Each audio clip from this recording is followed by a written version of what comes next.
Mr. Deputy Speaker, I rise in support of this bill. Our small and medium enterprises make up the majority of our enterprises, employ 2/3 of our workforce, and contribute to about half of Singapore's GDP. As we embark on transforming our economy via our industry transformation maps, a key pillar of transformation lies in the internationalization of our enterprises. Given the small domestic market in Singapore, internationalization is the key engine of growth and transformation for Singapore companies and our economy.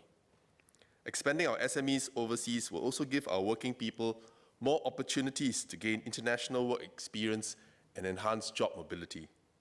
It is therefore timely that Spring Singapore and IE Singapore consolidate to provide one-stop support to our SMEs for their growth, development, and internationalization needs. This will give our efforts to transform our economy a concerted push forward. In the past, an SME would have to go to Spring Singapore to address their capability development needs, and then to IE Singapore if they needed support in internationalizing their business. The SME would have to submit documents to both agencies and maintain relations with officers from each agency. With the merger, the SME need only approach Enterprise Singapore for support for both their capability development and internationalization needs. This will not only reduce the administrative burden on the SME, but also allow the officer in charge to have a more holistic overview of the strategic direction and growth trajectory of the SME to better enable the provision of more efficient and effective support as the SME evolves. This is a positive change. However, I have some questions on the details of this consolidation.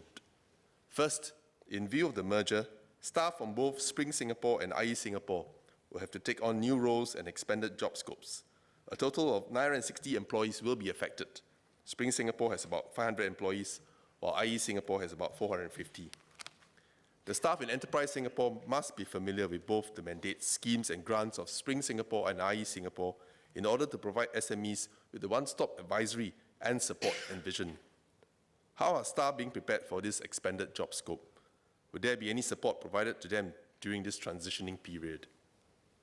On a related note, the Competition Commission of Singapore will be taking over Spring Singapore's oversight of consumer protection. Will existing staff in Spring Singapore in charge of this area of work be transferred to the Competition Commission of Singapore, or will staff at the Competition Commission of Singapore be taken on these new responsibilities? If so, how are the staff at the Competition Commission of Singapore being prepared for this expanded job scope? Second, in every merger, the challenge lies in integrating the cultures of the merging organizations and co-creating the new culture of the merged organization. What efforts are being undertaken to smoothen this transitional phase for the employees of Enterprise Singapore? Third, how will SMEs which are currently being supported by Spring Singapore and/or IE Singapore be affected by the consolidation? Will these SMEs be assigned with new staff due to the consolidation? Fourth, with the consolidation of Spring Singapore and IE Singapore, will there be a streamlining of grants and schemes currently offered by the two sector agencies? There are many grants and schemes offered by both Spring Singapore and IE Singapore respectively, and currently SMEs already require assistance in identifying which grants and schemes are most suitable for them. Given that Enterprise Singapore will be a one-stop support for SMEs, it may be timely to review the grants and schemes available and assess if it would be useful to tier them to cater to the different developmental needs and stages of the SME. Lastly, with the coming together of Spring Singapore and IE Singapore, Enterprise Singapore will be connected to a larger pool of SMEs. Are there plans to leverage on this expanded network of SMEs to build stronger interlinks within our SME community? For example, in the first half of 2017, IE Singapore helped 24,000 enterprises with overseas expansion. The success stories of these SMEs can serve as guides for smaller SMEs to emulate. Through this network, smaller SMEs can also build business links with the larger SMEs to create mutual business value by leveraging on each other's strengths and value propositions. I also urge Enterprise Singapore to work closely with our labour movement's USME to address the issues and challenges faced by our SMEs and make every SME workplace a better workplace, every SME job a better job, and every SME worker a better worker. Mr. Deputy Speaker, shortly in Chinese. 在两个机构合并的过程中，我有3大问题。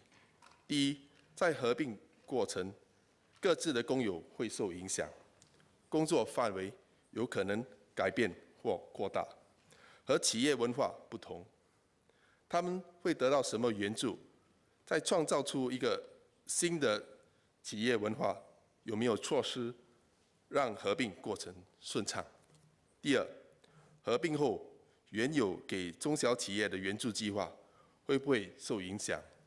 第三，合并后经济规模会更大，我希望更多中小企业能受益，获得一站式服务，提高生产力和国际化。With that, I support this bill. Thank you.